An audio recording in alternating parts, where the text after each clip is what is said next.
خیلی وقت بود که از آموزشای من خبری نبود. گفتم که بیام براتون امروز 2 تا آموزش بذارم. یکی همون ماشینه بود و یکی هم الان میخوام براتون اتاق مخفی زیر لاوا بسازم. شب چطوری بچه‌ها؟ ابوالفضل ایکس مستر هستم. خیلی خوش اومدید به یه ویدیوی خیلی خفن دیگه به همراه ابوالفضل ایکس مستر. و توی این ویدیو میخوام بهتون یاد بدم که چجوری یه در از جنس لاوا بسازیم. یعنی یه جور دریه که اگه پلیرام بیان روش میسوزن و آسیب میبینن و حتی ممکنه بمیرن. اگه میخوای طرز ساختن این در لاوایی رو توی ماینکرافت یاد بگیری، همین الان این ویدیو رو لایک کن و تا ته ویدیو رو با من ببین. عشق من این بچه‌ها لایک ویدیو رو بتره کنی. برو بریم سراغ این ویدیو خیلی خفن. Here we go. برای ساختن این در لاوایی خیلی خفن بچه‌ها که میره به سمت زیرزمین و اتاق مخفیتون، باید وسایل زیر رو داشته باشین. اینونتوری منو نگاه کنید بچه‌ها. این آیتمایی که من دارم و شما همشون رو باید داشته باشین. اینا رو نداشته باشین خب نمیتونین بسازینش. خب من اینجا میگم که چجوری ابعاد چاله رو بسازین. چاله‌تون بعد 6 در 8 باشه بچه‌ها. نگاه کنید اینجوری 1 2 3 4 5 6 تا اینجا. خب حالا این خودش 1 2 3 4 5 6 7 8. دوباره اینا میریم این ور همصاف با این. بعد اینجوری تمام شد و رفت بچه ها. الان شد 6 در 8. حالا نگاه کنیم بچه ها. اینجا رو 2 تا دیگه میری پایین. در از 3 تا شما رفتیم پایین. یکیش که الان یه ردیف رفتیم پایین. یه 2 تا دیگه هم بریم یعنی 1 2 دیگه تمام. میخوریم به بدراک ولی اشکال نداره چون که ما اومدیم توی زمین فلت، به خاطر همین بدراک داریم اینجا. ولی مهم نیست، بدراک ها رو اهمیت ندین. اگه دارید تو سروایوال میسازین دیگه شما بدراک ندارین زیرتون یا استونه یا درت یا انواع سنگ ها و درت های مختلف و آیتم های مختلف، هر چیزی به غیر از بدراک. چالمون دیگه خالی شد. حالا آماده است برای ساختن این در لاوایی و اتاق مخفی لاوایی زیبا. چیکار میکنیم بچه ها؟ از اینجا 1 2 3 4 5. خب تا اینجا رو گذاشتین شما. بعد حالا اینجا 1 2 3 4 5 بینشون 2 تا فاصله است. اینجا بینش 2 تا فاصله است. اینجا بین 2 تا فاصله است. حالا چیکار میکنیم بچه ها؟ این اینفستستوناتون رو برمی‌دارین روی اینا ردیف میذارین همینجوری که من میذارم. بعد از اینکه اینا رو گذاشتین این ردستون ریپیتراتون رو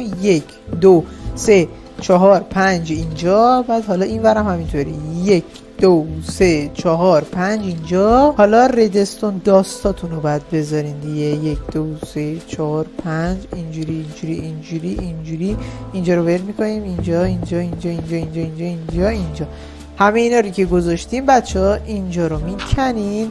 بعد یه دونه اینجوری یه دونه هم اینجوری تمام شد و رفت. بعد حالا لیورمون رو برمی‌داریم میاریم میذاریمش کجا؟ دقیقاً بالای این بلاک خالیه اینجا میذاریمش. حالا نگاه کنید اینا میان بالا. به همین سادگی اینا الان کنترلشون دست شماست، بالا و پایین میشن. بریم سراغ مرحله بعدی بچه‌ها. شما اینا رو باید بیارینشون بالا، حتما باید بالا باشن. بعد گراس برمی‌داریم بچه‌ها. گراس بلاکتون رو برمی‌دارین اینجا رو به همین شکلی که من میپوشونین. حالا با هر بلاکی که می‌خواید میتونین بپوشونین. من دارم میگم حالا با گراس. بعد حالا چیکار میکنین؟ این فستستوناتون رو برمی‌دارین اینجاها رو میپوشونین دقیقاً همینجوری که من میپوشونم. به این شکل میپوشونین اینجاها رو. این ورم به همین شکل بچه‌ها میپوشونین اینجوری.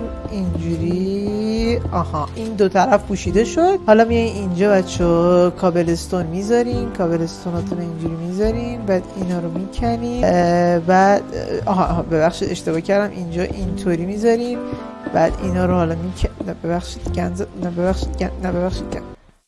اینجوری پلهاتون رو میذاریم بچه. دقیقا اینجا هم همینطوری فکر کنم به پایینتر نره. نه نمیذاره. نه بلاک دیگه پایینتر از این نمیذاره بچه متاسفانه. اینو بعد میرفتم بچه توی زمین معمولی میذاشتم تا کار بکنه. ولی این پلهاتون رو باید برین هی پایینتر بچه. خب به هی برین پایینتر برسه به اتاقتون دیگه. این پله دست خودتونه. هر طرحی که دوست دارین میتونین بذارین دیگه. اینجاش از این به بعدش دست خودتون. این پله ها رو فقط ببرینشون پایینتر حتما بچه. اینجا رو من بلاک گذاشتم چون نمیتونم از این پایینتر برم. پلهاتون رو ببرین پایینتر سمت اون اتاقی که میخواین. بعد دیگه حالا اینجا بعد لاوامونو بذارین. تو اینجا چیکار میکنی؟ سوسو براش نقشه داره. لاواتون اینجا میذاریم بچه. اینجا رو پر میکنیم.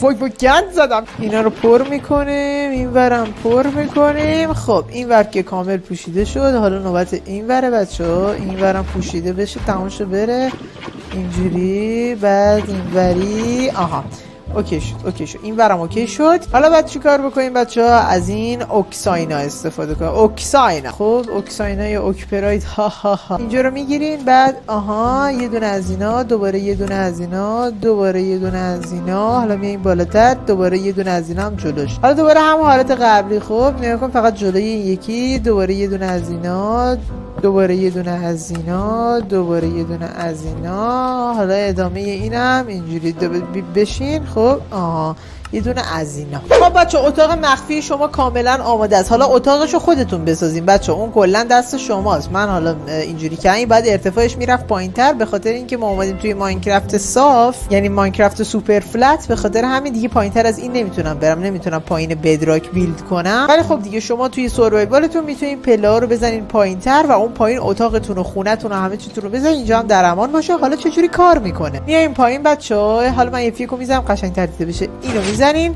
به همین راحتی لاوا میان روی چی؟ روی در اتاقتون. تمام شد و رفت. الان این اتاق شما کاملا مخفیه، اتاق یا خونتون یا حالا هر چیزی کاملا مخفیه. هر کی هم بخواد بیاد روی این کامل میسوزه. خب نمیتونه بیاد داخل، ببینید کامل میسوزه. پس از این لحاظ که امنه یا نه خیالتون راحت باشه، هیچ کس نمیتونه بیاد داخلش. هم روشنه، هم اینکه امنه. بعد به همین راحتی دوباره بازش میکنین.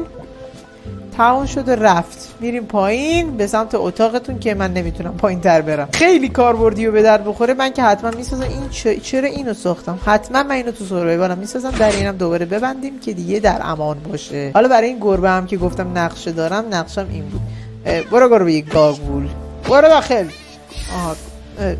کباب شدی به همین زودی. ببخشید بچه‌ها. دمتون گرم که این ویدیو خیلی خفن رو دیدین بچه‌ها. عشق منین، مرسی که این ویدیو رو دیدین. لایکشو بهتره کنین. اگه دوست دارین از این آموزشو براتون بذارم، حتما لایک ویدیو رو بهتره کنین. عشق منین. تا ویدیو بعدی. بای بای.